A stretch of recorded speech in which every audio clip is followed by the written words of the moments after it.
Hey there, fellow explorers. Today we're plunging into a world that exists right beneath the surface of one of Europe's most industrialized nations. And I promise you, it's wilder than anything you'd expect from a country famous for precision engineering and really good sausages. We're talking about Germany's secret rivers, ancient fish that watch dinosaurs come and go, tiny architects building underwater mansions out of twigs, volcanic lakes that are literally trying to poison everything inside them.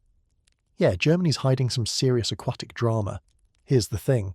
Most people visit Germany for castles, beer gardens, maybe the Autobahn if they're feeling spicy.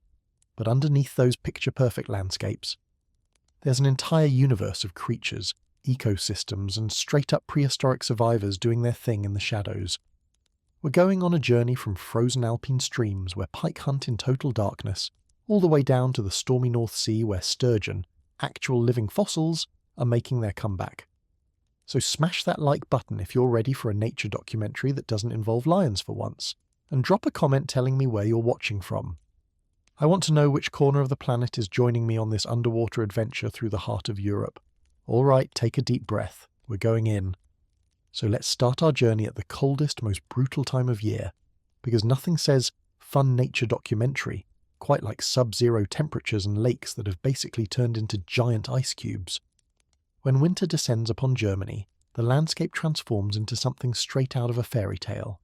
Snow blankets the forests, frost crystals decorate every branch, and the rivers and lakes, they seal themselves shut under thick sheets of ice, like nature's way of putting up a do not disturb sign. But here's where it gets interesting. While everything above the surface looks dead and frozen, underneath that icy barrier, life goes on. It's slower, stranger, and honestly a lot more dramatic than you'd expect from a bunch of cold-blooded creatures who can't even put on a sweater. Picture a typical German lake in January. From above, it looks like a frozen parking lot, flat, white, maybe with a few brave ice skaters gliding across if the ice is thick enough. But dive below that frozen ceiling, and you'll find yourself in a completely different world. The water isn't actually frozen solid, of course. Ice floats, which is one of those basic physics facts that turns out to be incredibly important for aquatic life. The frozen layer acts like an insulating blanket, keeping the water below from turning into a solid block. Down at the bottom, where the mud and sediment create a soft, squishy floor, the temperature hovers around 4 degrees Celsius. That's cold enough to make your teeth chatter, but it's also the temperature at which water is densest, which means it sinks and creates a relatively stable environment for the creatures that call these depths home. Now you might think that any sensible animal would simply leave when winter comes knocking. Birds fly south, bears hibernate, and humans crank up the heating and complain about their energy bills. But fish are stuck. They can't exactly pack their bags and book a flight to the Mediterranean. So they've developed their own survival strategies, and honestly some of them are pretty genius. Take the common carp, for instance. These chunky, golden-scaled bottom dwellers are basically the couch potatoes of the fish world under normal circumstances, but in winter they take laziness to an entirely new level. When temperatures drop, carp enter a state called torpor, not quite hibernation, but close enough. They gather in groups near the lake bottom, barely moving, their metabolism slowed to a crawl. Their heartbeat drops to just a few beats per minute. They stop eating entirely. It's like they've collectively decided to just wait it out. Press pause on life until spring arrives with warmer water and actual food. The European catfish, also known as the Wells catfish, takes a similar approach but with considerably more dramatic flair, because everything about the Wells catfish is dramatic. These are not your average pond fish. We're talking about creatures that can grow to nearly 3 meters long and weigh over 100 kilograms. They're the largest freshwater fish in Europe, and they look like something that crawled out of a prehistoric nightmare, complete with long, whisker-like barbels and a mouth wide enough to swallow a duck. Yes, they have been known to eat ducks, and pigeons, and pretty much anything else that makes the mistake of swimming too close. But in winter, even these aquatic monsters become docile. They settle into the deepest parts of the lake, their massive bodies barely twitching, conserving every scrap of energy for the months of cold ahead. A Wells catfish in winter torpor is about as threatening as a waterlogged log, which is convenient for everything else in the lake. But here's where the underwater winter drama really kicks into high gear. While the carp are basically in standby mode and the catfish are doing their best impression of very large, very ugly rocks, one predator refuses to take a break. The northern pike, and I cannot stress this enough, does not care about your winter vacation plans. This fish is the apex predator of German freshwater systems, and it hunts 365 days a year, no exceptions. Snow on the ground? Pike doesn't care. Ice on the lake? Pike is still hungry. Other fish sensibly reducing their activity to survive the cold? Pike sees this as an opportunity, not an obstacle. If the underwater world of German lakes were a crime drama, the pike would be the villain who never sleeps, always lurking in the shadows, waiting for someone to make a mistake. Let's talk about what makes the northern pike such an effective winter hunter, because it's genuinely impressive in a slightly terrifying way. First, there's the physical design. Pike are built like torpedoes with teeth. Their bodies are long, sleek and streamlined, perfect for explosive bursts of speed. Their dorsal and anal fins are positioned far back on their bodies, near the tail, which gives them incredible acceleration from a standing start. And then there's the mouth. Oh, the mouth. Pike have somewhere between 500 and 700 teeth arranged in rows along their jaws, on the roof of their mouth, and even on their tongue. These teeth point backward, which means once something goes in, it's not coming out. Evolution looked at the pike and said, you know what? Let's make this one really, really good at eating things. In winter, when other fish are sluggish and slow, the pike's hunting strategy becomes devastatingly effective. You see, pike are ambush predators. They don't chase their prey across the lake like some underwater marathon runner. Instead, they lurk. They hide among vegetation or near submerged logs, their mottled green and gold colouring providing perfect camouflage. They wait, absolutely motionless, for something edible to wander within striking distance, and then they explode forward with a burst of speed that can reach 40 kilometers per hour in less than a second. For a torpid carp that's barely conscious, this is essentially a death sentence wrapped in scales and delivered at high velocity. The pike's senses are finely tuned for detecting prey, even in the murky, low-light conditions of a frozen lake. Their eyes are positioned to give them binocular vision. They can judge distances with remarkable accuracy, which is pretty important when your hunting strategy involves launching yourself at a target like a scaly missile. But they don't rely on vision alone. Pike also have a lateral line system, a series of sensory organs running along their sides that detect vibrations and pressure changes in the water. A disoriented carp shifting position at the bottom of the lake might as well be sending up a flare. The pike feels those tiny movements, pinpoints the source, and dinner is served. Now here's something fascinating about winter pike behaviour that researchers have documented over the years. These predators don't just hunt passively, they actively patrol their territory, moving slowly through the frigid water, scanning for opportunities. They've been observed investigating anything that moves, no matter how small or seemingly insignificant. A Chinese mitten crab scuttling across the lake floor, the pike will check it out. These crabs, by the way, are an invasive species that somehow made their way from Asia to European waters, probably hitching rides in the ballast water of ships. They're furry, weird-looking, and apparently taste good enough for a pike to bother with. A small fish that twitched at the wrong moment, the pike notices. Even the barely perceptible movement of a carp's gill flaps as it breathes in its torpid state can attract the attention of a hunting pike. It's like living in a world where any sign of life puts you on the menu. The carp, to their credit, aren't completely helpless in this situation. Their tendency to group together during winter torpor is actually a survival strategy. There's safety in numbers, even when you're barely conscious. A pike approaching a cluster of 20 carp has to pick a target, and there's a decent chance it won't be you specifically. It's the aquatic equivalent of the old joke about outrunning a bear. You don't have to be the fastest, you just have to not be the slowest. Additionally, the carp's reduced metabolism means they're producing fewer chemical signals and vibrations. They're essentially trying to become invisible by being as boring as possible. Sometimes, apparently, being a couch potato is a legitimate survival strategy. The catfish have their own defensive advantages, primarily being enormous and terrifying. Even a confident pike is going to think twice before trying to take on a Wells catfish that outweighs it by a factor of 10. Sure, the catfish is sluggish in winter, but it's still got that massive mouth full of tiny sandpaper-like teeth, and pike are smart enough to recognise a bad risk-reward ratio when they see one. So the catfish mostly get left alone, slumbering peacefully in the deep while smaller fish nervously await spring. What's particularly remarkable about this winter ecosystem is how finely balanced it is. The ice creates a ceiling that limits light penetration, so photosynthesis slows down dramatically. The aquatic plants that produce oxygen during summer are mostly dormant or dead. The oxygen in the water is finite, and every creature under the ice is slowly using it up. This is why shallow lakes can experience winter kill events, if the ice stays too long, or if too much organic matter is decomposing and consuming oxygen. The fish can literally suffocate. It's a grim reminder that this winter wonderland is actually a survival challenge, and not everyone makes it through. The pike, with their higher activity levels, consume more oxygen than their torpid neighbours.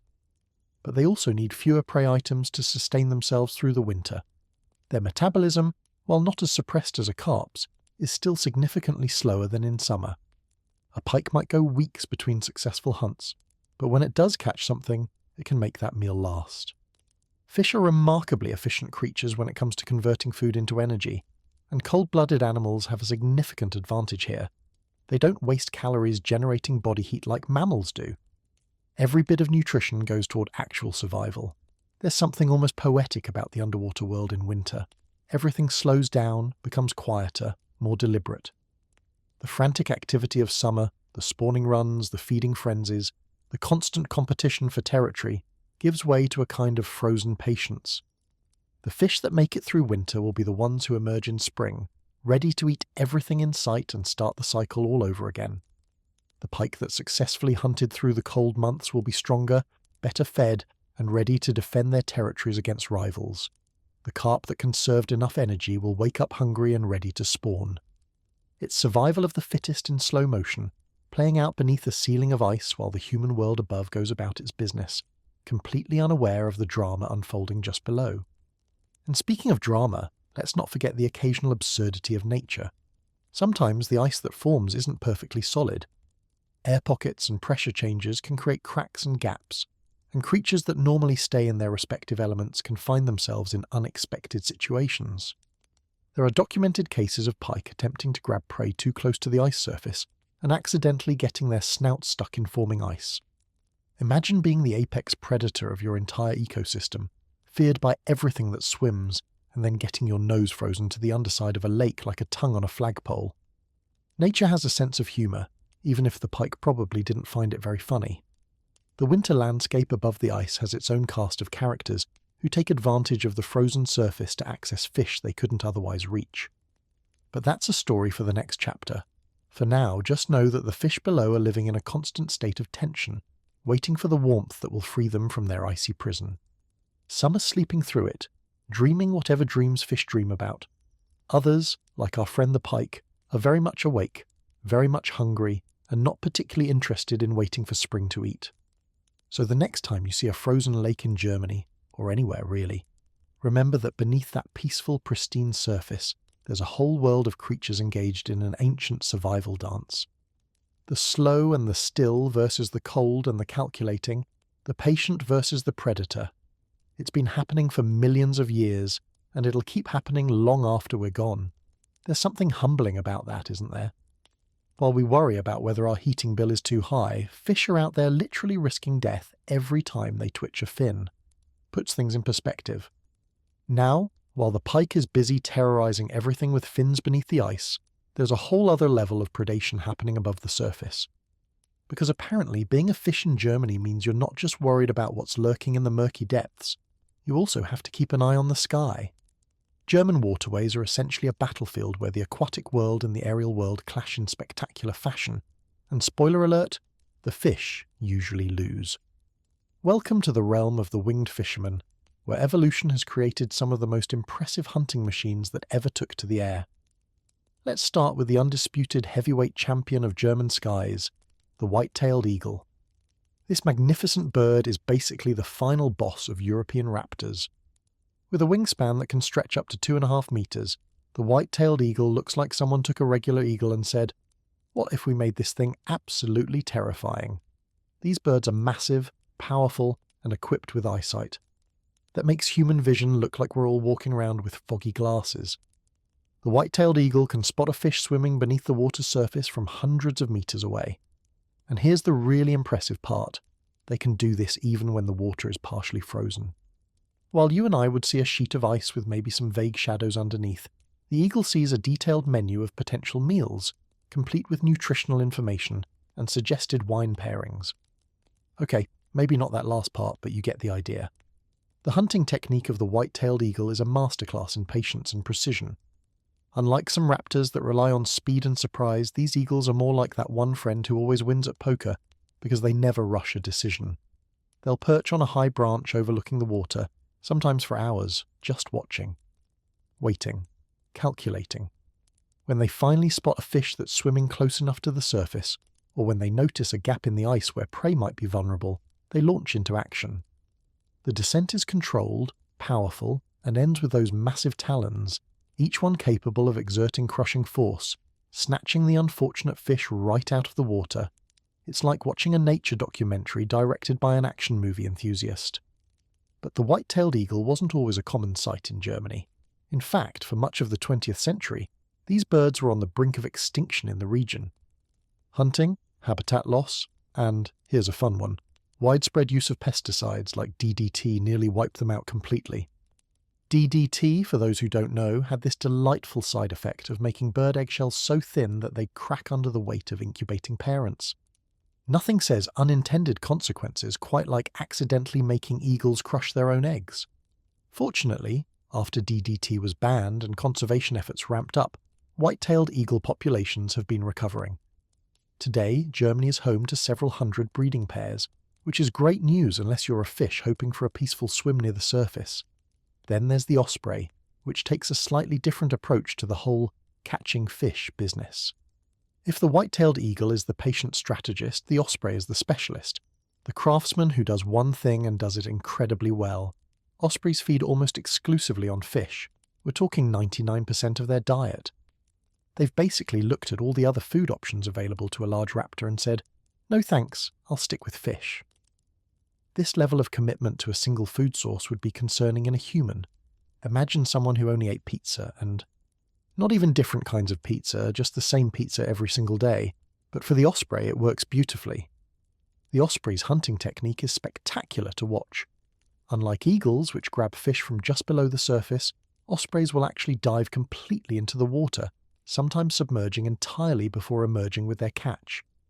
They're equipped with specialized adaptations for this lifestyle. Reversible outer toes that allow them to grip slippery fish with 2 toes in front and 2 behind, spiny pads on the bottom of their feet for extra traction, and closable nostrils to keep water out during dives.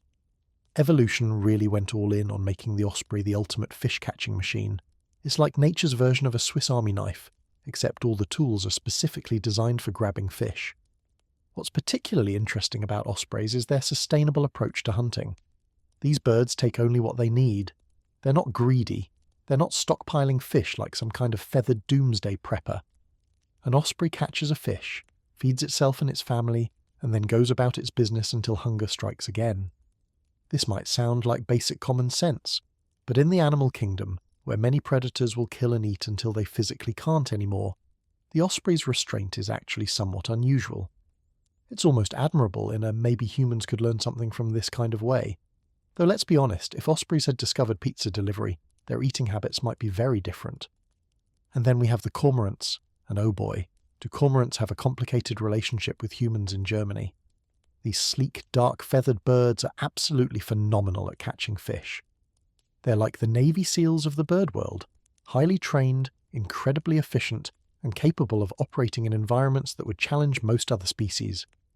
Cormorants can dive to depths of 10 meters or more and stay underwater for up to a minute, using their powerful webbed feet to chase down prey with remarkable agility. Their feathers aren't completely waterproof like a duck's, which actually helps them swim better by reducing buoyancy. The downside is they have to spread their wings to dry after fishing, which is why you'll often see cormorants perched with their wings outstretched like they're trying to air out laundry. For decades, cormorants were persecuted throughout Europe, including Germany. Fishermen viewed them as competition, which, to be fair, isn't entirely unreasonable when you're trying to make a living catching fish, and there's a bird that can eat up to 0.5 kilogram of fish per day doing the same thing. Cormorant populations were deliberately reduced through hunting and egg destruction. At certain points, They were nearly eliminated from some regions entirely. But here's the thing about nature. It tends to bounce back when you stop actively trying to destroy it. Cormorant populations have recovered significantly in recent decades, and now these birds are once again a common sight on German waterways. The debate over cormorants continues to this day, with fishermen arguing that the birds devastate fish stocks, and conservationists pointing out that cormorants have been fishing these waters for millions of years before humans showed up with nets and complaints. It's one of those classic human versus nature conflicts that doesn't have an easy answer. The cormorants, for their part, remain blissfully unaware of the controversy surrounding them. They just keep diving, catching fish, and spreading their wings to dry, living their best cormorant lives while humans argue about whether they should be allowed to exist. Now let's leave the frozen lakes and hunting birds behind for a moment, and travel to one of the strangest landscapes in all of Germany. In the western part of the country, nestled in a region called the Eifel, you'll find something that looks like it belongs on another planet. Scattered across the countryside are dozens of nearly perfectly circular lakes, their dark waters filling what appear to be giant bowls carved into the earth. These aren't ordinary lakes formed by rivers or glaciers. These are Mar lakes, and their origin story involves the kind of explosive drama that would make a Hollywood disaster movie jealous. About 20,000 years ago, which, in geological terms, is basically yesterday, this region was volcanic. Not the slow, oozing kind of volcanic activity that creates gentle slopes and tourist attractions in Hawaii, but the violent, earth-shattering kind that makes you question the wisdom of living anywhere near tectonic plate boundaries. When rising magma encountered pockets of groundwater deep beneath the surface, the results were catastrophic. Water, when heated rapidly, expands into steam with tremendous force. Underground, with nowhere to go, this expansion created explosions powerful enough to blast massive craters into the landscape.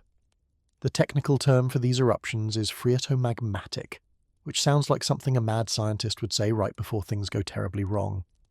The craters left behind by these explosions gradually filled with water over thousands of years, creating the Mar lakes we see today. They're remarkably deep for their size, often dropping 50 or 60 meters, with steep sides and relatively little shallow water around the edges. The water itself is frequently dark and mysterious looking, partly due to the depth and partly due to the mineral content from the volcanic soil. Swimming in a Mar lake is an eerie experience. You're floating above a void that plunges down into darkness, with walls that rise steeply on all sides. It's beautiful, but also slightly unsettling, like nature's version of an infinity pool designed by someone with a Gothic aesthetic. The Eifel region boasts some of the most spectacular Mar lakes in Europe.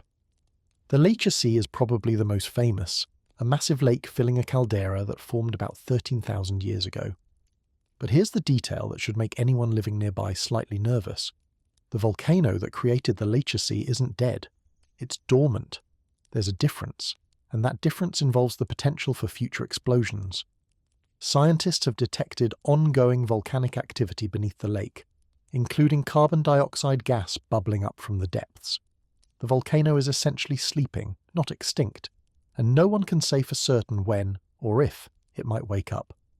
Sleeping near an active volcano isn't exactly a 5-star accommodation choice, but apparently the scenic views outweigh the existential risk.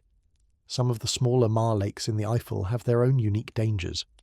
One lake sits directly above a volcanic vent that continues to release gases, including carbon dioxide, into the water. This creates zones where oxygen levels drop to dangerous levels, deadly for fish and potentially hazardous for humans who might not realize the danger. The gases are invisible and odorless, which is nature's way of keeping things interesting. You could be standing at the edge of a beautiful, peaceful-looking lake and not realize that the air at water level contains barely enough oxygen to keep you conscious. Unsurprisingly, local authorities have put up warning signs, though one has to wonder how many tourists read warning signs versus how many tourists just see a pretty lake and think, I should definitely get closer to this. The aquatic ecosystems in these volcanic lakes are unique, shaped by the unusual conditions. The mineral-rich water supports species that might struggle elsewhere, while the depth and steep sides create distinct temperature zones that influence where different creatures can survive. Some Mar lakes are remarkably clear, with visibility extending dozens of meters, while others are dark and murky, their depths hiding whatever lies below from curious human eyes. Scientists continue to study these lakes, trying to understand how life adapts to such unusual environments and what the ongoing volcanic activity might mean for the future.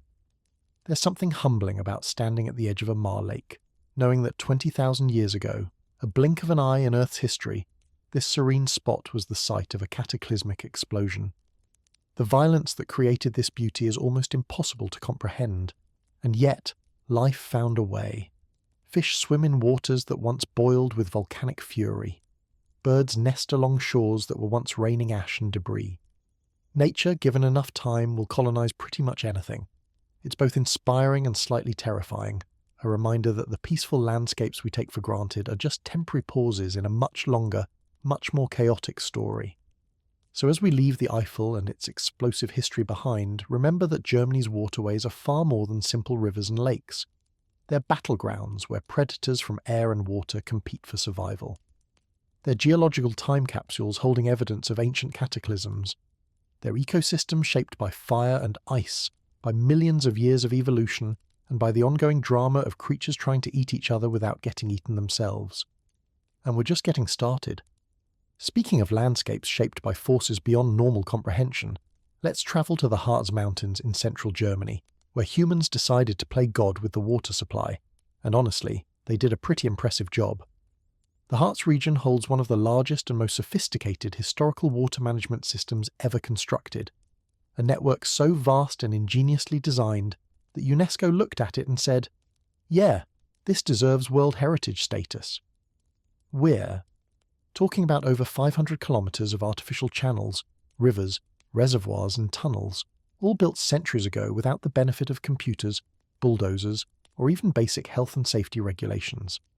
Just pure human determination, engineering genius, and an awful lot of people willing to dig ditches in freezing mountain weather. The story begins, as so many industrial stories do, with humanity's eternal obsession with shiny things that come out of the ground. The Harz Mountains were rich in silver, lead, copper and other valuable ores, and by the medieval period, mining operations were in full swing. But here's the problem with mining. The deeper you dig, the more water you encounter. Groundwater seeps into tunnels, rainfall floods shafts, and before you know it, your profitable mine has become an expensive underground swimming pool. Medieval miners didn't have electric pumps or diesel engines to remove this water. They had muscle power, animal power, and crucially the power of falling water. This is where things get clever. The miners and engineers of the Harz realized that if they could control water, they could harness its energy to solve their drainage problems and power their operations. So they embarked on a centuries-long project to reshape the entire mountain hydrology to serve their needs. They dug channels called Graben that captured water from streams and directed it to where it was needed. They built dams to create reservoirs, called Teiche, that could store water for use during dry periods. They constructed underground tunnels called Wasserlösungsstollen that drained flooded mines by gravity, carrying water out to lower elevations without requiring any pumping at all. The whole system was essentially a massive mountain-sized plumbing network, and it worked beautifully for centuries. The scale of this engineering achievement is genuinely mind-boggling. By the time the system reached its peak in the 18th and 19th centuries, there were over 100 reservoirs in the Harz, some of them quite large, connected by a web of channels that stretched across the mountains like the circulatory system of some enormous industrial organism.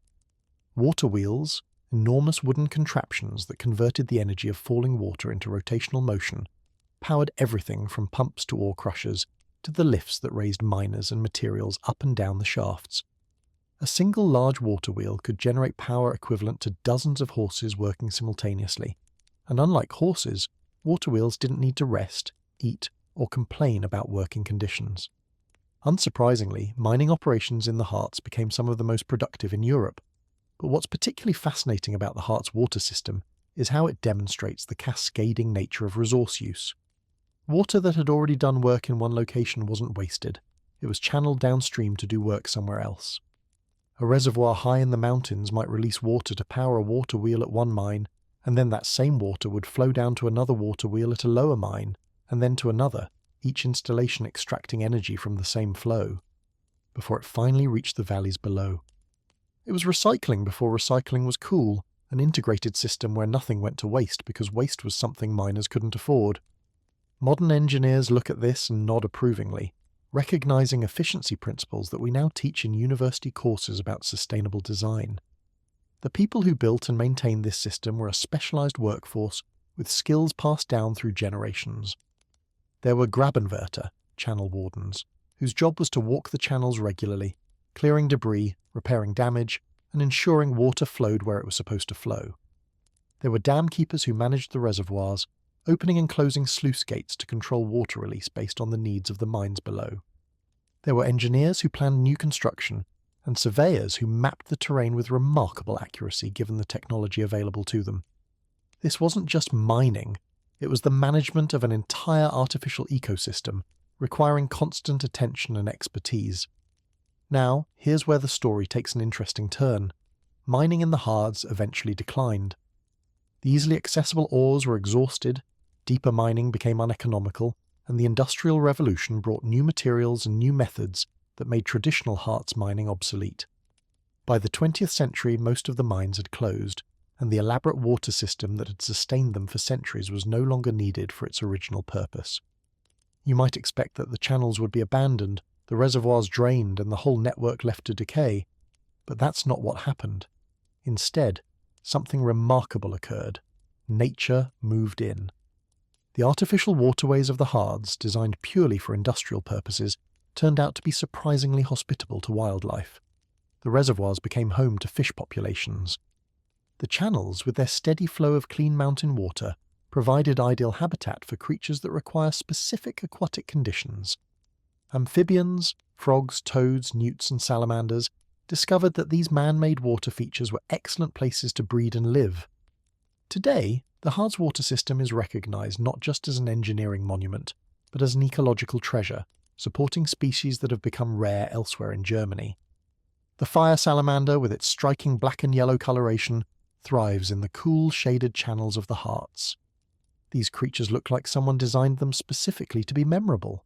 Bright warning colours that advertise the toxic secretions in their skin, which is nature's way of saying, don't eat me unless you want a really bad day.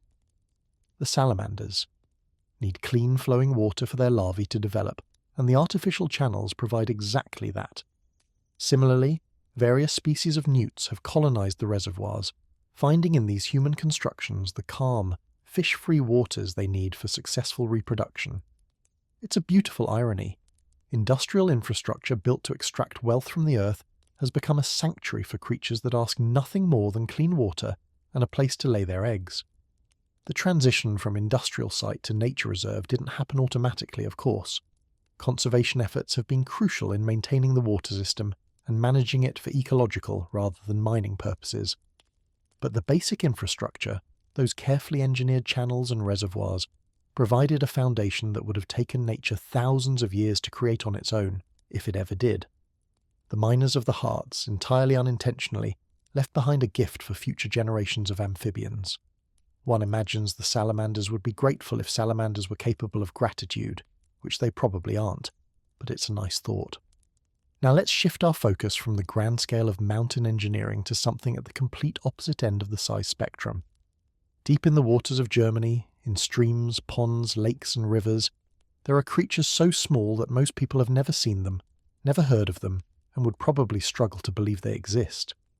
These are the invisible architects of the underwater world, tiny beings that construct elaborate structures, filter vast quantities of water, and play ecological roles far out of proportion to their minuscule size.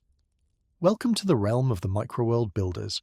Let's start with one of my personal favourites, the caddisfly larva. Now, caddisflies are insects.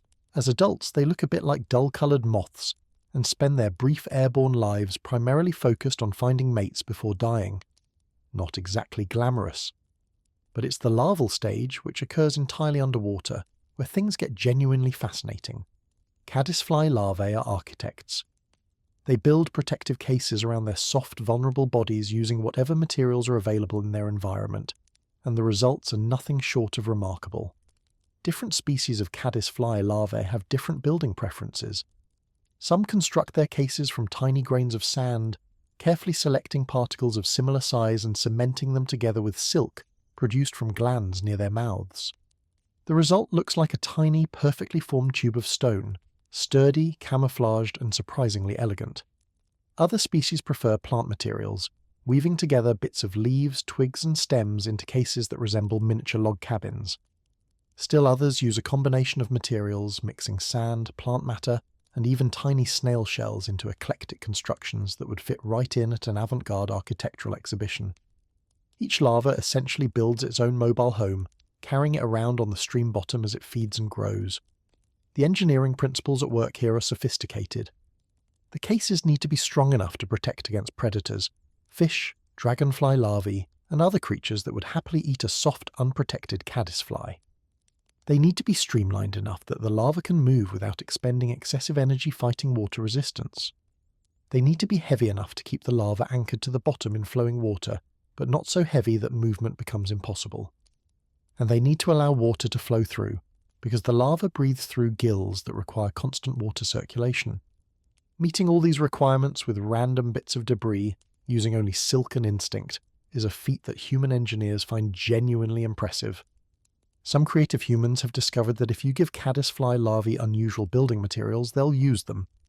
An artist named Hubert Dupré famously provided caddisfly larvae with gold flakes, pearls, and precious stones, and the larvae dutifully incorporated these materials into their cases, creating tiny jeweled sculptures worth far more than their humble creators could possibly understand. It's a collaboration between human creativity and insect instinct that produces results neither could achieve alone. The larvae don't know they're creating art. They're just doing what caddisfly larvae do. But the outcomes are undeniably beautiful, a reminder that aesthetic appeal can emerge from purely functional processes. Beyond the individual marvel of caddisfly construction, these creatures play important ecological roles. The cases they build eventually become part of the stream substrate when the larvae die or metamorphose into adults.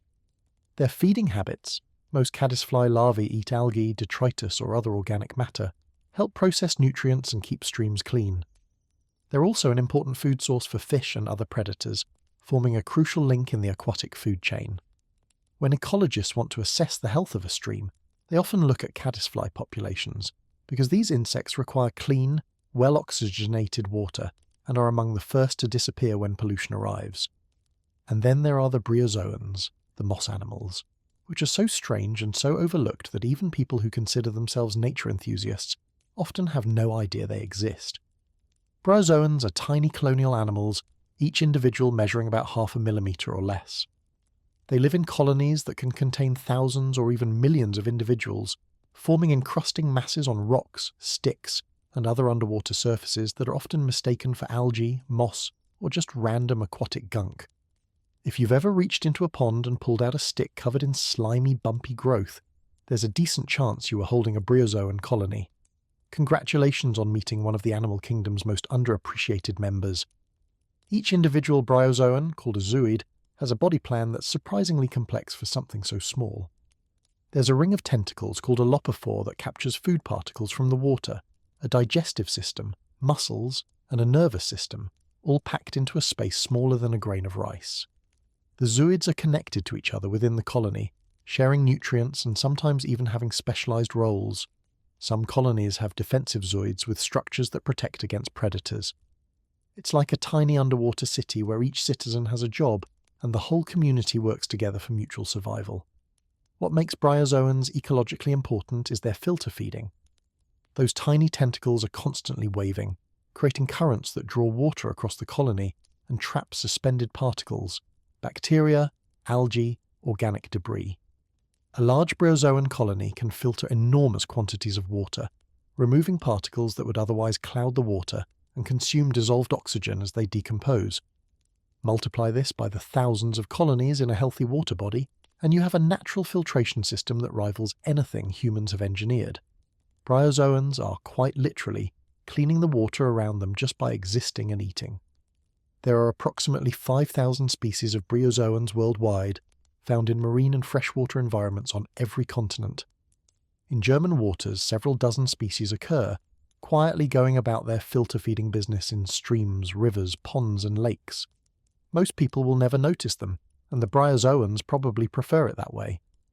They're not flashy, they're not charismatic, and they're never going to star in a nature documentary with dramatic music.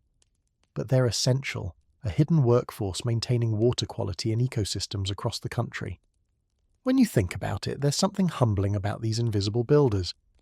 The caddisfly larvae constructing elaborate cases, the bryozoans filtering water one microscopic particle at a time.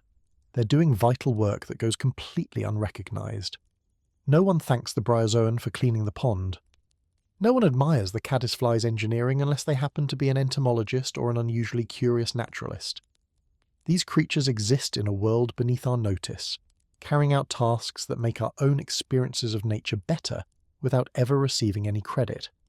If that isn't a metaphor for something, I don't know what is. So the next time you're near a German stream or pond, consider what's happening below the surface. There are tiny architects building homes from sand and twigs. There are colonial animals filtering water by the litre. There are ecosystems operating with complexity and efficiency that rival anything humans have designed, and all of it completely invisible to the casual observer. The underwater world isn't just about big fish and dramatic predators. It's about millions of small creatures doing small jobs that add up to something much larger than themselves. And honestly, that might be the most remarkable thing of all. After months of frozen stillness, something shifts. The days grow longer, the sun climbs higher in the sky, and the ice that has sealed Germany's waterways begins to crack, thin, and eventually surrender to the warming temperatures. March arrives not with a roar, but with a slow, steady thaw, and beneath the surface, in the mud and muck where countless creatures have been waiting out the winter, ancient biological alarms start going off. It's spring, and in the aquatic world of German ponds, streams and lakes, spring means one thing above all else. It's time to make babies. Cue the romantic music, dim the lights, and prepare yourself for some of the most bizarre, beautiful, and occasionally absurd courtship rituals in the animal kingdom. Let's start with the creatures that most people think of when they imagine amphibian romance: frogs. Specifically the common frog, which despite its humble name is anything but ordinary when breeding season hits. These frogs have spent the winter in a state of torpor, buried in mud at the bottom of ponds or hidden under piles of leaves on land, their metabolism slowed to barely detectable levels. They've been essentially offline for months, running on the biological equivalent of airplane mode. But when temperatures rise above a certain threshold, usually somewhere around 5 to 7 degrees Celsius, something clicks in their cold-blooded brains, and suddenly they have exactly one priority: finding a mate.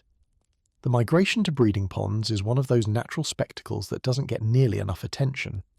Frogs that have overwintered on land will travel considerable distances to reach their ancestral breeding grounds, often returning to the exact same pond where they themselves were born. How they navigate remains somewhat mysterious. It seems to involve a combination of smell, landmarks, and possibly even the Earth's magnetic field. Whatever the mechanism, the result is thousands of frogs converging on suitable water bodies over the course of a few weeks, driven by an imperative older than the dinosaurs. It's like spring break for amphibians, except with less questionable decision-making and more egg-laying. When male frogs arrive at the breeding pond, they do what male frogs have done for millions of years. They start calling. The sound of a frog chorus on a spring evening is one of nature's most distinctive soundtracks, a cacophony of croaks, chirps and trills that can carry for hundreds of meters. Each species has its own call, a vocal fingerprint that helps females identify appropriate mates. The common frog produces a low, purring croak that sounds vaguely like someone trying to start a reluctant motorcycle. It's not exactly melodious by human standards, but to a female common frog looking for a partner, it's apparently the height of sophistication. Taste is, after all, subjective. The physics of frog calling are actually quite impressive. Male frogs have vocal sacs, inflatable pouches of skin under their throats or on the sides of their heads, that act as resonating chambers, amplifying their calls far beyond what their small bodies could otherwise produce. Some species can generate sounds exceeding 90 decibels, which is roughly equivalent to a lawnmower. For an animal that weighs maybe 50 grams, that's an astonishing amount of noise. The males that call loudest and longest tend to attract the most females, which makes sense from an evolutionary perspective. Producing all that sound requires energy, and a frog with energy to spare is probably a healthy frog with good genes. It's the amphibian equivalent of showing off your sports car, except the sports car is your throat, and the fuel is your body fat reserves. Once a male attracts a female's attention, the mating process is, let's call it enthusiastic. Male frogs engage in a behavior called amplexus, where they climb onto a female's back and grip tightly with their front legs, very tightly. Males develop special rough patches on their thumbs during breeding season specifically to improve their grip, because losing hold of a female in a pond full of rivals would be catastrophic. The male will hold on for hours, sometimes days, waiting for the female to release her eggs so he can fertilize them. During this time, he's essentially a passenger, going wherever she goes, clinging on with the desperation of someone who's put everything into this one chance at reproductive success. Competition among males can be intense, and intense is putting it mildly. When females are scarce, males will attempt to dislodge rivals already in amplexus, leading to wrestling matches that would make professional fighters wince. Sometimes multiple males will pile onto a single female, creating what scientists diplomatically call a mating ball, a tangle of frogs all trying to be the one who successfully fertilizes the eggs. These mating balls can occasionally be fatal for the female, who may drown under the combined weight of overeager suitors. Romance in the frog world is not for the faint of heart, and chivalry is definitely not on the evolutionary agenda. But frogs, for all their enthusiasm, are practically restrained compared to some of their amphibian cousins. Let's talk about newts, specifically the alpine newt, which takes courtship to an entirely different level. If frog mating is a loud, chaotic frat party, newt mating is an elaborate ballroom dance where every move has meaning, and the participants take things very, very seriously. The alpine newt is a small, elegant creature that transforms dramatically during breeding season. For most of the year, both males and females sport relatively dull colours, brownish-grey on top, orange on the belly, nothing too flashy. But when spring arrives and hormones start flowing, the males undergo a remarkable makeover. Their backs darken to a deep, almost navy blue. They develop a low, smooth crest running from head to tail. Their sides become marked with striking patterns of spots and marbling, and their bellies brighten to an intense orange that practically glows in the murky water of their breeding ponds. It's like watching someone transform from business casual to red carpet ready, except the transformation involves growing new skin structures rather than changing clothes. The courtship display of the male alpine newt is a masterpiece of choreographed movement. When a male encounters a receptive female, he positions himself in front of her and begins a sequence of behaviours that have been refined by millions of years of sexual selection. He stands high on his legs, showing off his blue-black dorsal surface. He fans his tail rapidly, creating currents of water that waft his pheromones toward the female, chemical messages that say, "I am healthy, I am strong, I am absolutely the newt you should choose." He may bend his body into an S-curve, or rock back forth in a swaying motion that displays his bright orange underside. The whole performance is remarkably precise, each movement flowing into the next like a carefully rehearsed routine. The female, for her part, plays the role of discriminating audience. She watches, she evaluates. If she's not impressed, she simply walks away, or more accurately swims away, and the male has to start over with someone else or hope she'll give him another chance. If she's impressed, she signals her interest by approaching and touching his tail with her snout. This is the newt equivalent of swiping right, and it triggers the next phase of the mating ritual, sperm transfer. Here's where things get delightfully weird. Newts don't engage in the kind of direct mating that mammals are familiar with. Instead, the male deposits a packet of sperm called a spermatophore on the substrate of the pond, a little gelatinous blob containing everything needed to fertilize eggs. He then positions himself so the female will walk over it, picking up the spermatophore with her cloaca. It's a remarkably indirect method of reproduction, requiring precise coordination between partners. If the male puts the spermatophore in the wrong spot, or if the female doesn't follow his lead exactly, the whole thing fails. No pressure or anything. The successful males, the ones with the brightest colours, the most vigorous displays, and the best timing, will mate multiple times throughout the breeding season. The unsuccessful males will spend weeks dancing for uninterested females, depositing spermatophores that nobody picks up, and generally living the amphibian equivalent of being ghosted repeatedly. Natural selection is not kind to mediocre performers, and in the world of alpine newts, mediocrity is measured in failed courtship dances and lonely nights in cold ponds. Once mating is successful, the female begins the laborious process of laying eggs. Unlike frogs, which typically release their eggs in large masses, newts lay their eggs individually, wrapping each one carefully in a leaf.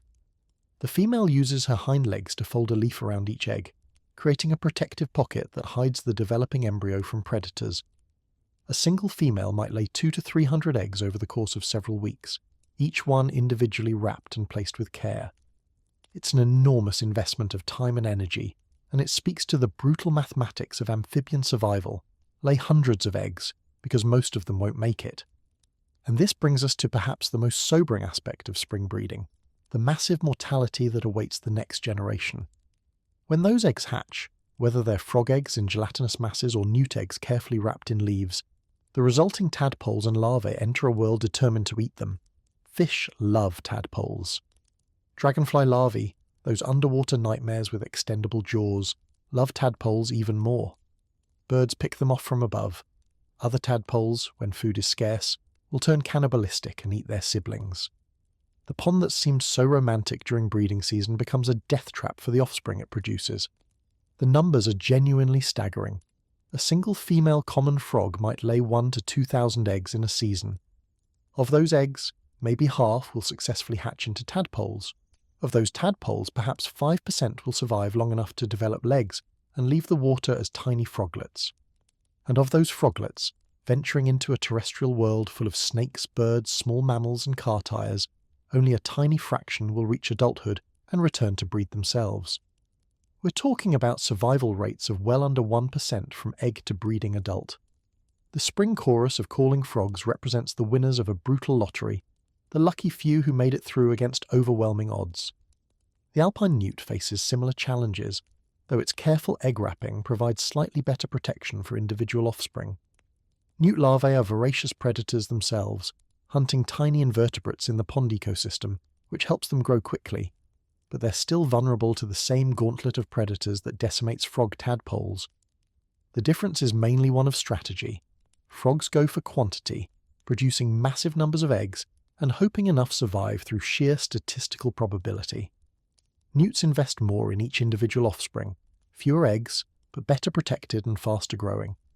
Neither strategy is objectively better, they're just different solutions to the same problem of keeping your genes in the game. As spring progresses into early summer, the ponds transform. The frantic energy of breeding season gives way to the slower drama of development.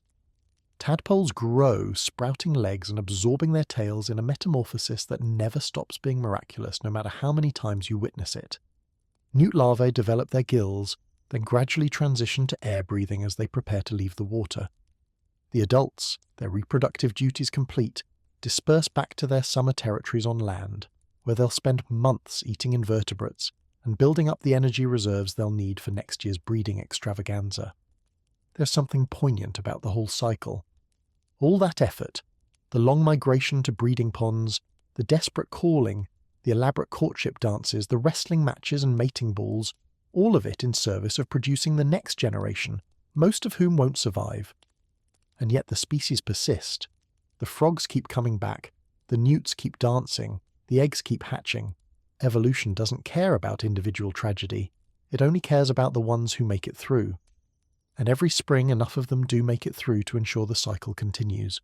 So the next time you hear a frog chorus on a warm spring evening, take a moment to appreciate what you're hearing. Those aren't just random croaks, they're love songs, survival songs, the sound of animals betting everything on the slim chance that their genes will make it into the future. It's life in its most fundamental, most urgent form. And it's been happening in German ponds since long before there was a Germany, since long before there were humans to listen. The spring awakening continues, as it always has, as it hopefully always will.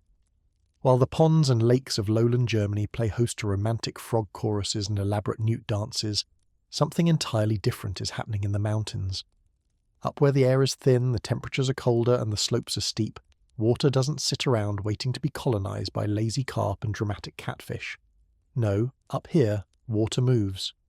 It rushes, it roars, it carves through rock with the patience of millennia and the power of gravity, and the creatures that call these mountain streams home, they're a completely different breed, athletes of the aquatic world, survival specialists who have turned life in a liquid blender into an art form. As spring warms the alpine regions of Germany, the snow that has accumulated over winter begins to melt. At first, it's just a trickle, water seeping from beneath the snowpack, finding its way into tiny channels and rills. But as temperatures rise and the sun grows stronger, that trickle becomes a stream, and that stream becomes a torrent. Meltwater pours off the mountains in quantities that would make a hydraulic engineer nervous, transforming gentle brooks into raging rivers that sound like continuous thunder. The power on display is genuinely humbling. These aren't the kind of waters you could accidentally swim in. These are the kind of waters that could accidentally kill you, and they wouldn't even notice. The physical force of fast-moving water is something most people dramatically underestimate. Water is heavy, about 1,000 kilograms per cubic meter, and when it's moving at speed, it carries momentum that can move boulders, undercut banks, and reshape entire landscapes. The smooth, rounded stones you see in mountain streams didn't start out that way. They began as jagged chunks of rock, broken from cliff faces or scraped from the earth by glaciers. But years, decades, centuries of tumbling in the current have worn away their sharp edges, polishing them into the perfect pebbles that look like they were designed by a minimalist artist. Every smooth stone is a testament to the patient violence of moving water, nature's rock tumbler operating on geological timescales.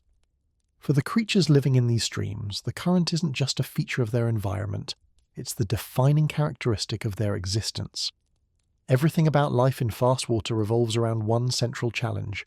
How do you stay in place when the universe is constantly trying to wash you downstream? The answer, as it turns out, involves some genuinely clever evolutionary engineering.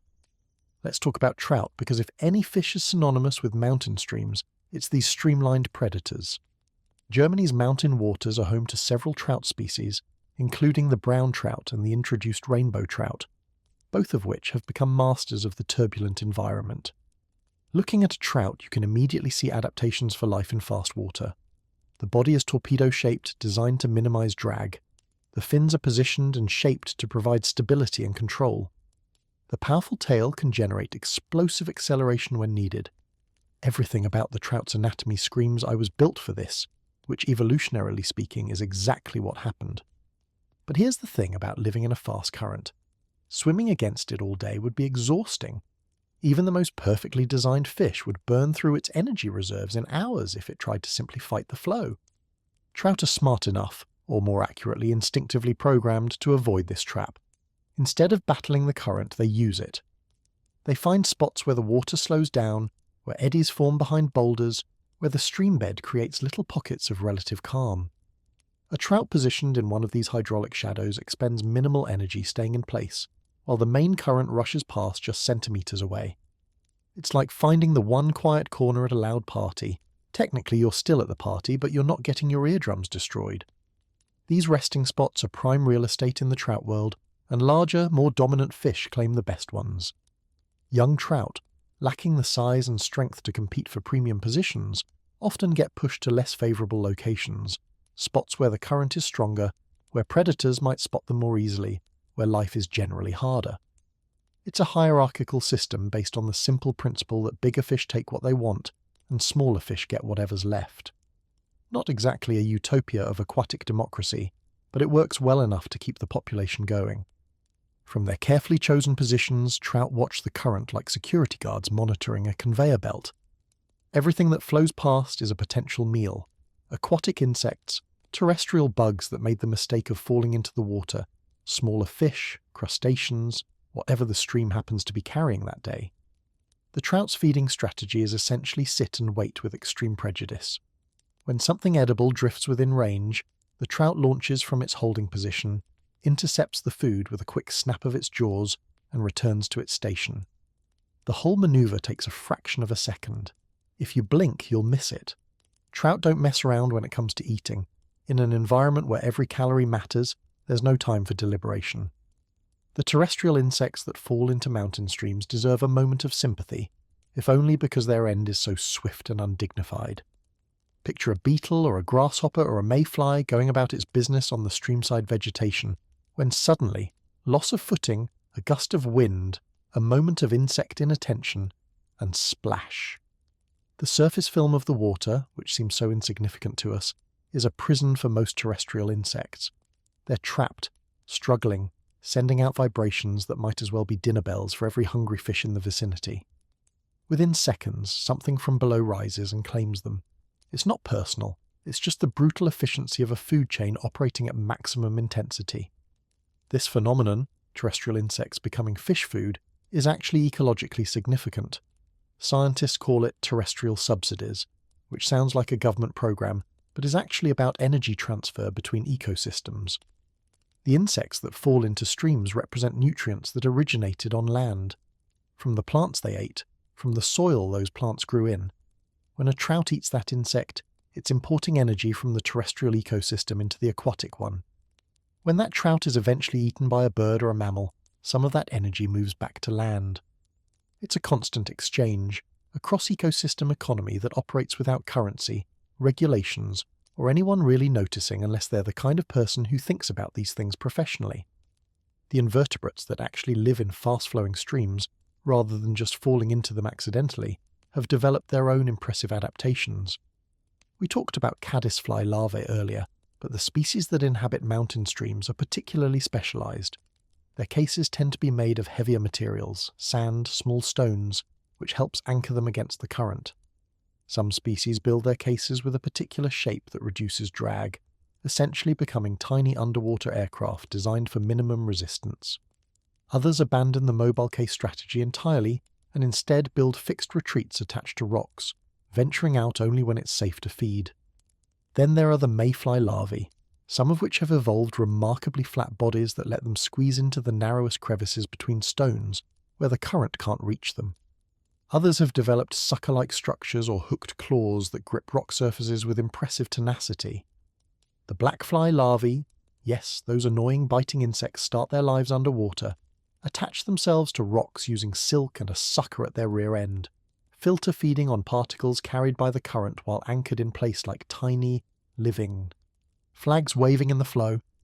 It's a whole community of creatures that have turned the hostile environment of fast water into home, each species finding its own niche in the chaos. The water temperature in mountain streams is another factor that shapes life here. Fed by snowmelt and shaded by steep valley walls, these streams stay cold even in summer, often below 15 degrees Celsius, sometimes approaching the temperature of your refrigerator. This coldness is crucial for trout and other cold water species, whose physiology is optimized for chilly conditions. Warmer water holds less dissolved oxygen, and the high metabolic rates of active fish like trout demand plenty of oxygen. As climate change gradually warms stream temperatures across Germany, cold water species are being pushed higher and higher into the mountains, seeking the thermal refuges where their ancestors thrived. Eventually there's nowhere higher to go, which is a problem that scientists are watching with considerable concern. The seasonal rhythm of mountain streams follows a pattern dictated by snowmelt. Spring brings the highest flows, as accumulated winter snow releases its stored water in a months-long flush. This is when the streams are at their most powerful, their most dangerous, and paradoxically their most nutrient-poor. The sheer volume of water dilutes everything, making life temporarily harder for the creatures trying to find food. Summer brings lower flows, warmer temperatures, and more stable conditions. Autumn sees streams clear and cool, their levels dropping as the precipitation that would normally feed them starts falling as snow that won't melt until next spring. Winter is the season of ice, not the complete freeze of lowland lakes, but a partial dynamic icing where some stretches run free while others form anchor ice on the bottom, creating yet another set of challenges for overwintering creatures. The predator-prey dynamics in mountain streams are intense precisely because resources are limited. There's only so much food drifting downstream, only so many prime holding spots behind boulders, only so much of everything that matters. This scarcity drives competition, and competition drives the aggressive territorial behavior that makes trout fishing such a popular sport. A trout defending its feeding station will attack almost anything that enters its space. Other fish, lures, flies, sometimes just random debris that happens to drift too close. Anglers have exploited this aggression for centuries, presenting artificial flies that trigger the trout's strike reflex even when the fish isn't particularly hungry. It's a battle of wits between human ingenuity and fish instinct, and the fish lose often enough to keep the sport interesting. But trout aren't the only predators in mountain streams. Kingfishers, those brilliant blue and orange birds that look like they were designed by someone with excellent taste in colour palettes, hunt along stream banks, diving into the water to grab small fish with remarkable accuracy. Dippers, the only truly aquatic songbirds, walk underwater on stream bottoms, hunting aquatic invertebrates while the current flows around them. Grey herons stand motionless in shallows, waiting with the patience of statues for a fish to swim within stabbing range of their dagger-like beaks. The stream is a hunting ground for multiple predators, each with its own strategy, each taking its share of the available prey. There's a particular beauty to mountain streams that's hard to capture in words. The sound of rushing water, constant and varied, like a symphony that never repeats exactly the same way twice. The play of light on moving surfaces, sunbeams scattered into dancing patterns on the stream bottom. The clarity of the water itself, so clean and cold that you can see every stone, every shadow, every flicker of a fish holding in the current. These streams feel alive in a way that still water doesn't. Dynamic, energetic, always changing while somehow remaining the same. Humans have been drawn to them for thousands of years, for drinking water, for food, and simply for the pleasure of being near something so vital and beautiful. The creatures that live in these streams probably don't appreciate the aesthetics. They're too busy surviving, finding food, avoiding predators, maintaining their positions against the endless push of the current.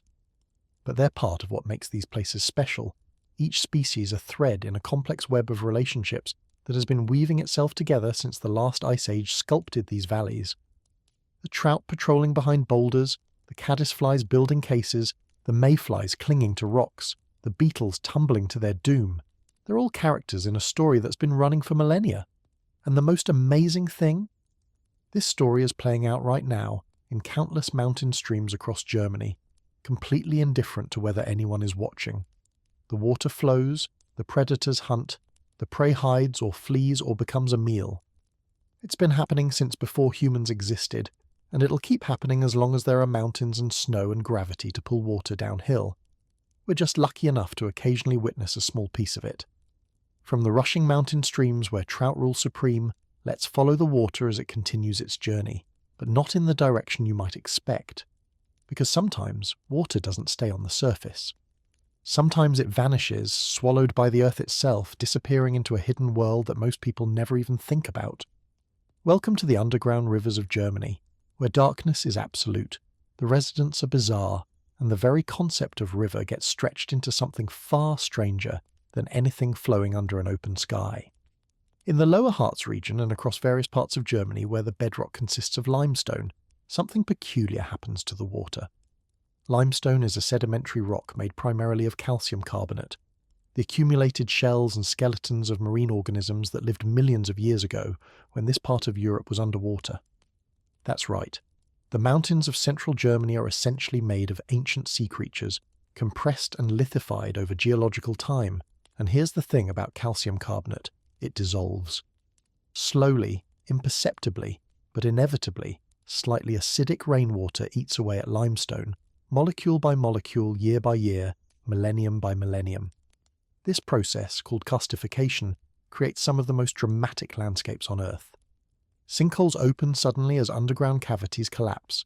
Springs emerge from cliff faces, gushing water that has travelled unknown distances through subterranean passages. And rivers, entire rivers, simply disappear, flowing into holes in the ground and vanishing from the surface world entirely. If you've ever seen a stream that just ends, swallowed by a rocky gullet in the earth, you've witnessed the entrance to a karst system. And trust me, what lies beneath is far more extensive than that modest opening would suggest. Underground, the dissolved limestone creates caverns of staggering size and beauty. Stalactites hang from ceilings like stone icicles, formed drip by patient drip over thousands of years. Stalagmites rise from floors to meet them, sometimes joining to form columns that look like the pillars of some subterranean cathedral. The shapes are fantastical. Flowstones that cascade like frozen waterfalls, rimstone pools that terrace down like natural infinity pools, crystals that sparkle in the beam of a headlamp like something out of a fantasy novel. Human beings who first explored these caves must have thought they'd stumbled into another world entirely, which, in a very real sense, they had. But we're here to talk about the water and the creatures that live in it. Underground rivers are ecosystems unto themselves, isolated from the surface world by meters of solid rock. No sunlight penetrates here. It's dark in a way that surface dwellers can barely comprehend. Not dim, not shadowy, but absolutely, completely, perfectly dark. The kind of dark where you literally cannot see your hand in front of your face, where your eyes strain and find nothing, where the concept of seeing becomes meaningless. This perpetual darkness has profound effects on the creatures that have adapted to live here. The fauna of underground rivers tends toward the pale and the blind. Why invest energy in producing pigments when there's no light for anyone to see them? Why develop eyes when there's nothing to see? Over generations, cave-dwelling species have lost these unnecessary features, redirecting their biological resources toward things that actually matter in their environment: enhanced senses of touch and smell, the ability to survive on minimal food, metabolism slowed to match the scarcity of nutrients in their lightless world. The result is creatures that look like ghosts of their surface relatives, translucent, eyeless, alien. Germany's cave systems harbour several species of these troglodytic specialists. Cave amphipods, tiny crustaceans related to the sandhoppers you might find on a beach, crawl through subterranean pools, feeding on whatever organic matter washes in from the surface. Cave isopods, looking like miniature armadillos made of pale plastic, scavenge the same sparse resources. Some caves contain populations of blind cavefish, though these are rare in Germany compared to more famous cavefish populations in places like Mexico or the Balkans. The common theme is adaptation to an environment so extreme that most surface species couldn't survive a week. The food chain in underground rivers is fundamentally different from surface ecosystems. There's no photosynthesis happening down here, no plants, no algae, nothing converting sunlight into biological energy. Instead, the entire system depends on imports from above. Organic matter washes in through the connections to the surface: dead leaves, drowned insects, the occasional unfortunate bat that didn't find its way out. This detritus forms the base of the cave food web, broken down by bacteria and fungi, consumed by the tiny crustaceans, which in turn feed whatever predators the system can support. It's a hand-to-mouth existence, an economy of scarcity where every calorie is precious, and waste is a luxury no one can afford. The isolation of cave systems creates something fascinating from an evolutionary perspective. Each cave or connected network of caves can develop its own unique species, found nowhere else on Earth. When populations become separated underground, with no gene flow between them, they diverge over time, adapting to the specific conditions of their particular cave. This is how you end up with species that exist in a single cave system and nowhere else. Creatures whose entire world is a few kilometers of passages and pools. It's evolution in miniature, playing out in the darkness beneath our feet. Exploring these underground rivers is not for the faint of heart. Cave diving, the practice of scuba diving in flooded cave passages, is one of the most dangerous activities humans voluntarily undertake. The darkness is absolute. The passages can be narrow, twisting, disorienting. Visibility can drop to zero if sediment is disturbed. Getting lost means dying, because unlike surface diving, you can't just swim up to reach air.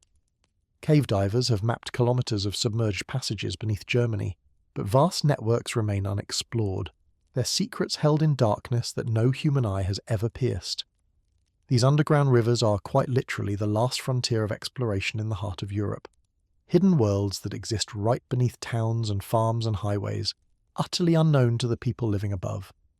But let's return to the surface and shift our focus to a different kind of hidden journey, one that spans not meters of rock, but thousands of kilometers of ocean. Because some of the most remarkable inhabitants of German waters don't stay in German waters. They're migrants, wanderers, creatures that live double lives split between freshwater and saltwater, between European rivers and the open Atlantic. Their stories are epic in the truest sense of the word, odysseys that would make Homer reach for his pen. Let's start with the European eel, a creature so mysterious that scientists spent centuries trying to figure out basic facts about its life cycle, and some mysteries remain unsolved to this day. The eel story begins not in Germany, not in Europe, but in the middle of the Atlantic Ocean, in a region called the Sargasso Sea. This is a strange place, bounded not by coastlines but by ocean currents, a sea within a sea characterized by warm, calm, exceptionally clear water and floating mats of sargassum seaweed. Here, in depths that humans have never directly observed, European eels spawn. No one has ever seen it happen. No one has ever caught an adult eel in the act of reproduction. We only know it occurs because this is where the tiniest eel larvae appear, carried by currents in vast numbers toward Europe. The larvae, called leptocephali, look nothing like adult eels. They're flat, transparent, leaf-shaped creatures, so unlike their parents that early naturalists classified them as a completely different species. These ghostly larvae drift on ocean currents for 1 to 3 years, crossing the Atlantic at a pace that makes snails look ambitious. They don't eat in any conventional sense. They seem to absorb dissolved organic matter directly through their skin, which is a nutritional strategy that raises more questions than it answers. Gradually, carried by the Gulf Stream and the North Atlantic Drift, they approach the European coast. As they near the continental shelf, the leptocephali undergo a transformation, metamorphosing into a form called glass eels. These are still tiny, maybe 5 to 8 centimeters long, but now they're recognizably eel-shaped, elongated, cylindrical, with tiny fins and small dark eyes. They're also almost completely transparent, hence the name.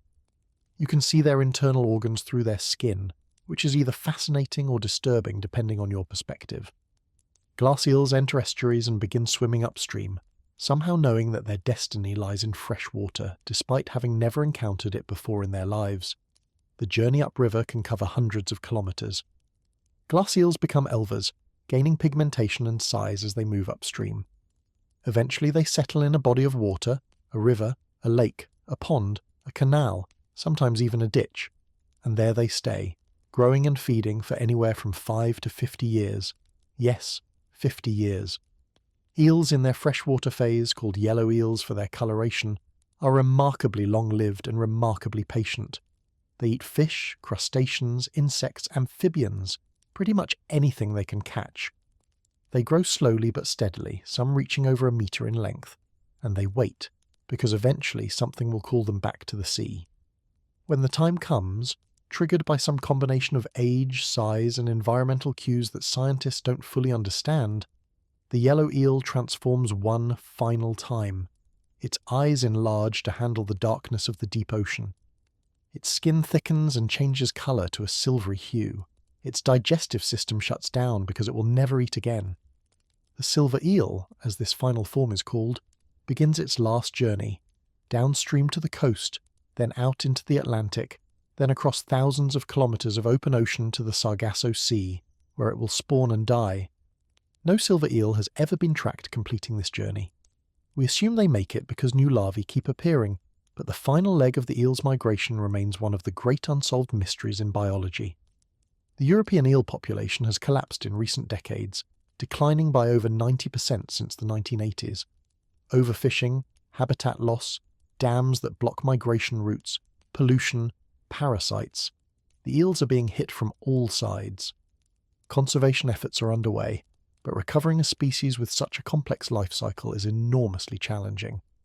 Every eel that dies before spawning is irreplaceable in a very real sense. There's no eel farm producing replacement stock, no captive breeding program, no backup plan. The species reproduces only in the wild, only in the Sargasso Sea, and if the adults can't make it there, the population simply shrinks. And then there's the Atlantic sturgeon, a fish that makes the eel look positively ordinary by comparison. Sturgeon are ancient. They've been swimming in Earth's waters for over 200 million years, surviving whatever killed the dinosaurs, outlasting countless other species, maintaining a body plan that apparently works well enough to require minimal updating. Looking at a sturgeon is like looking at a living fossil, a direct connection to a time when the world was unrecognizably different. They have rows of bony plates called scutes instead of typical fish scales. They have long, pointed snouts with sensitive whisker-like barbels dangling beneath. They have no teeth, instead using their protrusible mouths to vacuum up prey from the bottom. They are, frankly, weird-looking, in a magnificent prehistoric sort of way. The Atlantic sturgeon once swam in German rivers in significant numbers. The Elbe, the Rhine, the Oder, these were sturgeon highways, routes that the great fish used for their own spawning migrations. Unlike eels, which spawn in the ocean and mature in fresh water, sturgeon do the opposite. They're born in rivers, spend most of their lives at sea, and return to fresh water to reproduce. A mature Atlantic sturgeon can exceed 3 meters in length and weigh several hundred kilograms. Imagine encountering one of these prehistoric giants in the murky waters of the Elbe. It would be like meeting a dinosaur that decided against all odds to stick around.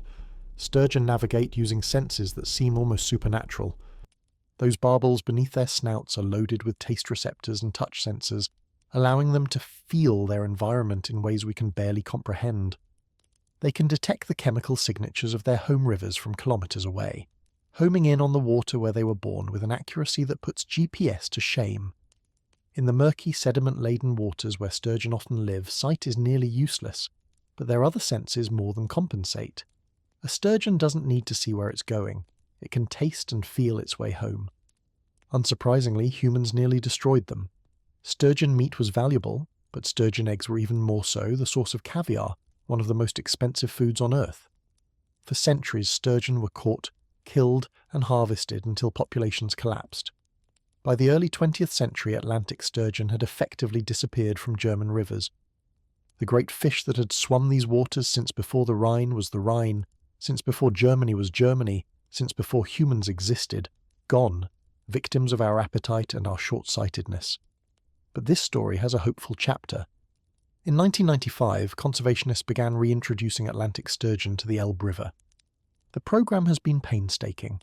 Baby sturgeon raised in hatcheries, carefully tagged with markers on their fins, released into carefully selected stretches of river, monitored for years to see if they survive, if they grow, if they eventually return to spawn. The numbers are still tiny compared to historical populations, but they're growing. Sturgeon are being spotted in waters where they hadn't been seen for generations. The living fossils are making a comeback, one carefully managed fish at a time.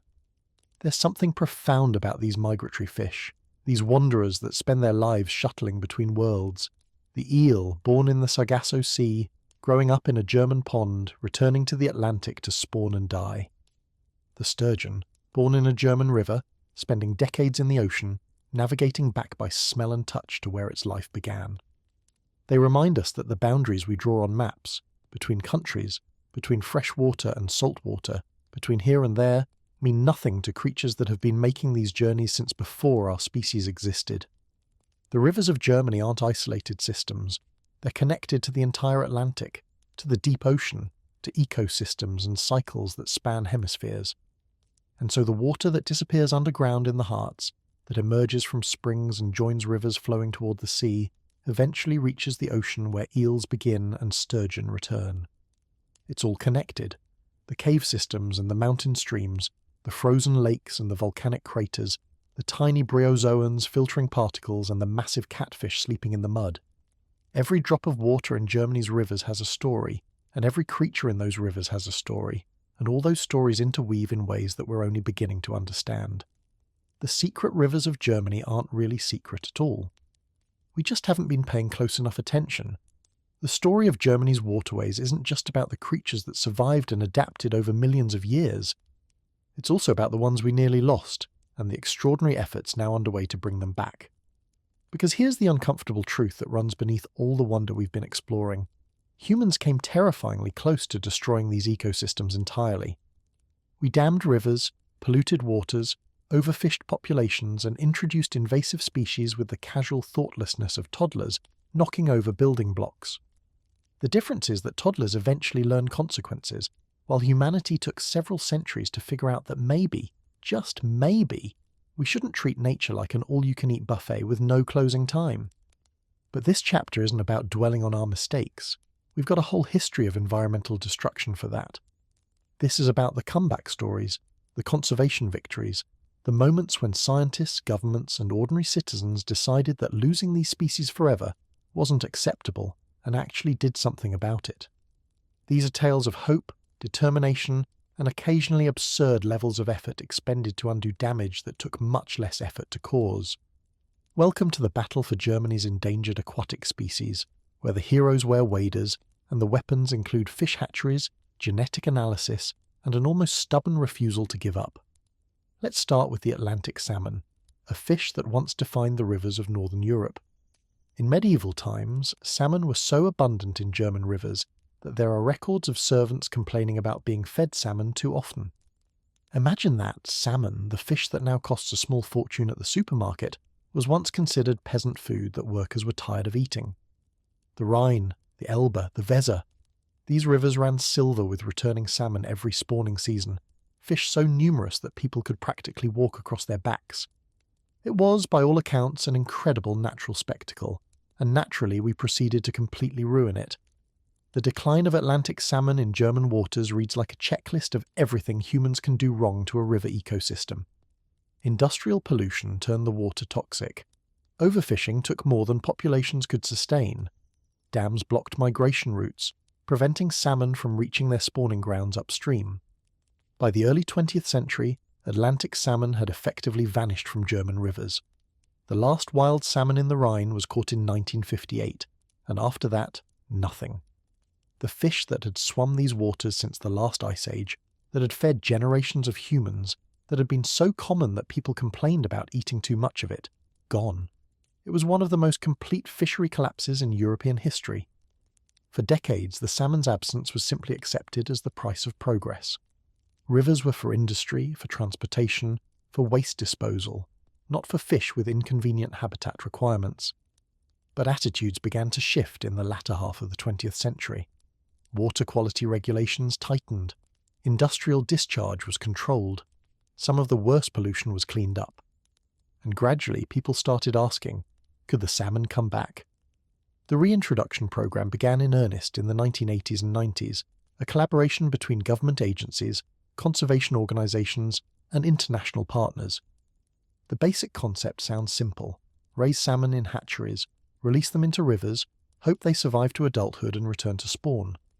The reality, unsurprisingly, is vastly more complicated. Salmon are finicky creatures with specific requirements at every life stage. The water temperature needs to be right, the substrate needs to be right, the flow needs to be right, predators need to be manageable. Migration barriers need to be removed or bypassed. You can't just dump a bucket of baby salmon into any old river and expect a thriving population. You need to recreate, as closely as possible, the conditions that wild salmon evolved to thrive in. The Elbe River saw its first reintroduced salmon in 1995, and the results have been cautiously encouraging. Salmon have been spotted returning to spawn in tributaries where they hadn't been seen for generations. The numbers are still tiny compared to historical populations. We're talking hundreds of fish where there once were hundreds of thousands, but they're growing. Every returning salmon represents a small victory, proof that the river has healed enough to support them, proof that conservation efforts actually work when given enough time and resources. The sturgeon reintroduction we mentioned earlier follows a similar playbook but with even greater challenges. Sturgeon take decades to reach reproductive maturity. A fish might need to be 20 or 30 years old before it's ready to spawn. That means any reintroduction program is playing an incredibly long game, releasing fish today that won't reproduce until the middle of the century. It requires a level of patience and commitment that doesn't align well with political cycles or funding priorities, which is why sturgeon conservation relies heavily on dedicated researchers who are willing to devote their entire careers to a species. They might never see fully recover. The baby sturgeon released into German rivers are raised in specialized facilities where conditions are carefully controlled.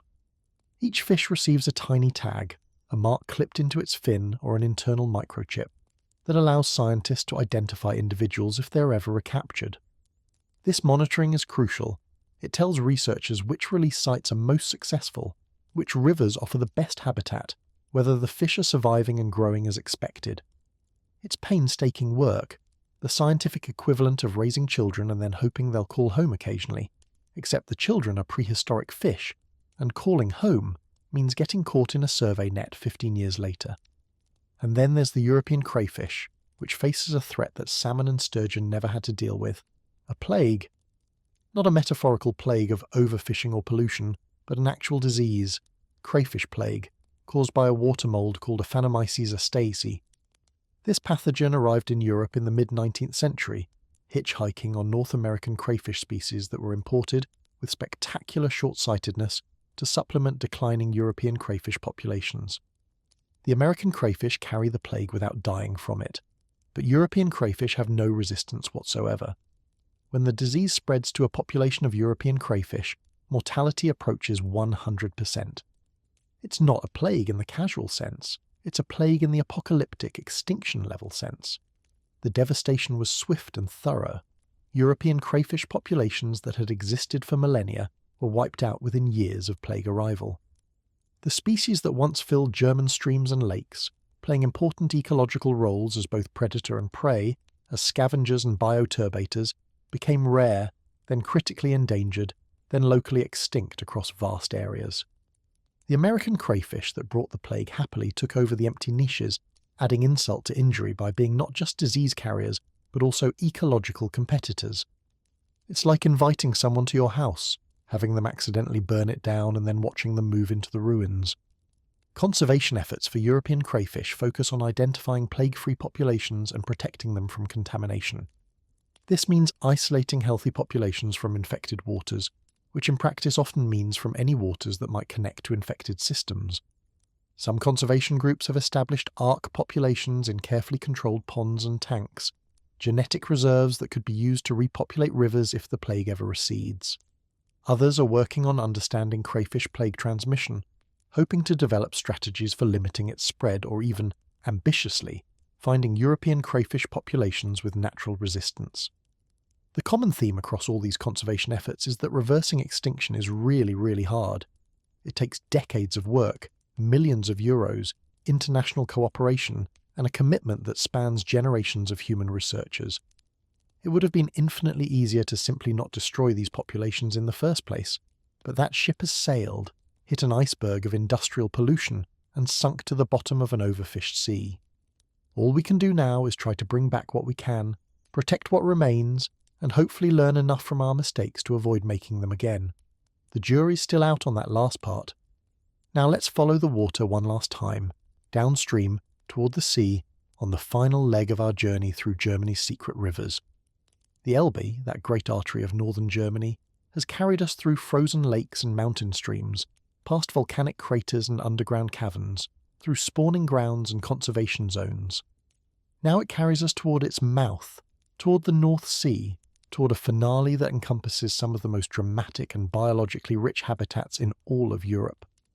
But first, the Elbe must pass through Hamburg, and this is where our romantic journey through pristine waterways hits a speed bump shaped like Germany's largest port. Hamburg is a city built on trade, and trade means ships, and ships mean a harbour that can accommodate the enormous container vessels that carry the world's goods. The port of Hamburg handles over 8 million containers per year, making it one of the busiest harbours in Europe. This level of industrial activity is not, shall we say, ideal for aquatic ecosystems. The waters of the lower Elbe as it passes through Hamburg are dark and murky, clouded with suspended sediments stirred up by ship traffic and dredging operations that keep the shipping channel deep enough for ocean-going vessels. The bottom is a mix of mud and industrial history, centuries of accumulated runoff, old pollutants, heavy metals, and whatever else humans have been dumping into the river since the port was founded in the 12th century. It's not exactly the pristine mountain stream we started with. In fact, it's about as far from that mountain stream as you can get while still technically being the same river, and yet life persists. The sturgeon we've been tracking, the eels making their way to the Sargasso Sea, the salmon trying to reach the ocean, they all have to pass through this industrial gauntlet. The harbour isn't a death sentence for aquatic life, but it's certainly a challenge. Reduced oxygen levels in heavily trafficked areas, noise pollution from ships and machinery, the constant disturbance of dredging operations, these are the obstacles that migratory fish must navigate on their way to and from the sea. It's the aquatic equivalent of driving through a construction zone that never ends, except the construction zone is also sometimes toxic. But beyond the harbour, beyond the industrial sprawl of Hamburg, the Elbe widens and transforms. The river becomes an estuary, a mixing zone where fresh water from the interior meets salt water from the North Sea. The boundaries blur, sometimes the water is fresh, sometimes it's brackish, sometimes fully marine, depending on the tides and the river's flow. It's a transitional space, neither fully river nor fully ocean, and it supports communities of creatures adapted to this constant fluctuation. The North Sea coast of Germany, where the Elbe finally reaches the ocean, is dominated by one of the most remarkable ecosystems on Earth, the Wadden Sea. This isn't a sea in the traditional sense. It's a vast system of tidal flats, salt marshes, barrier islands, and shallow waters that stretches along the coasts of the Netherlands, Germany, and Denmark. At low tide, enormous expanses of seafloor are exposed, creating a landscape that looks almost alien, endless mudflats stretching to the horizon, crisscrossed by channels and dotted with pools. At high tide, the water returns, covering everything, transforming the barren-looking flats into a productive marine ecosystem. The Wadden Sea is one of the most important wetlands for migratory birds anywhere in the world. Millions of birds stop here during their migrations, refueling on the abundant invertebrates that live in the mud and sand. Shorebirds probe the flats with specialized bills, extracting worms and shellfish. Ducks and geese graze on seagrass beds. Raptors patrol overhead, picking off the weak and the unwary.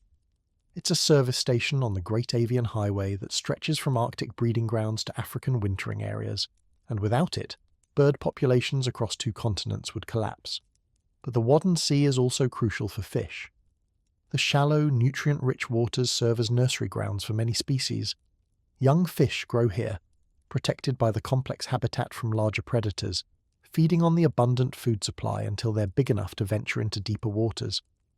Our sturgeon and salmon, arriving from the Elbe, enter this nursery system before continuing their oceanic journeys. Flatfish, cod, herring, the commercially important species that stock European fish markets, many of them spend critical stages of their lives in the Wadden Sea. Our journey ends at Helgoland, Germany's most remote island, a red sandstone fortress rising from the grey waters of the North Sea. Helgoland sits about 70 kilometres from the mainland, exposed to the full force of Atlantic weather, surrounded by waters that teem with marine life. The island's cliffs provide nesting sites for thousands of seabirds, gannets, guillemots, kittiwakes, that wheel and call in numbers that have to be seen to be believed.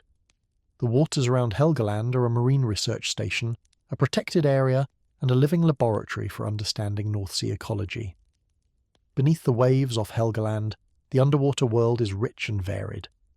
Kelp forests sway in the currents, providing habitat for fish and invertebrates.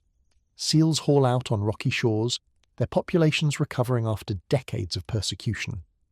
Occasionally a porpoise surfaces, proof that even marine mammals are reclaiming their place in these waters. The North Sea isn't wilderness in any pristine sense. It's one of the most heavily fished, most intensively used bodies of water on the planet, but it still supports an abundance of life that connects back, through the great rivers, to the mountain. Streams where our journey began, and so we complete the circle. From the frozen lakes where pike hunt in winter darkness, through volcanic craters and underground caverns, past mating newts and migrating eels, over rushing mountain streams and through industrial harbours, we've traced the hidden world of Germany's waterways. It's a world most people never see, never think about, never appreciate. A parallel universe of aquatic life existing right alongside our highways and cities and carefully manicured gardens. The secret rivers of Germany aren't really secret. They're hiding in plain sight, flowing beneath bridges we drive across every day, filling lakes we picnic beside on summer weekends. The creatures that inhabit them, ancient, strange, beautiful, resilient, have stories that span millions of years and thousands of kilometres. They were here before us, and if we're wise enough to protect them, they'll be here long after we're gone. Thanks for joining me on this journey through the hidden underwater world. If you made it this far, you're officially an honorary citizen of Germany's secret aquatic realm. Now go find a stream somewhere, sit by its edge, and think about all the invisible lives flowing past you. You'll never look at water the same way again.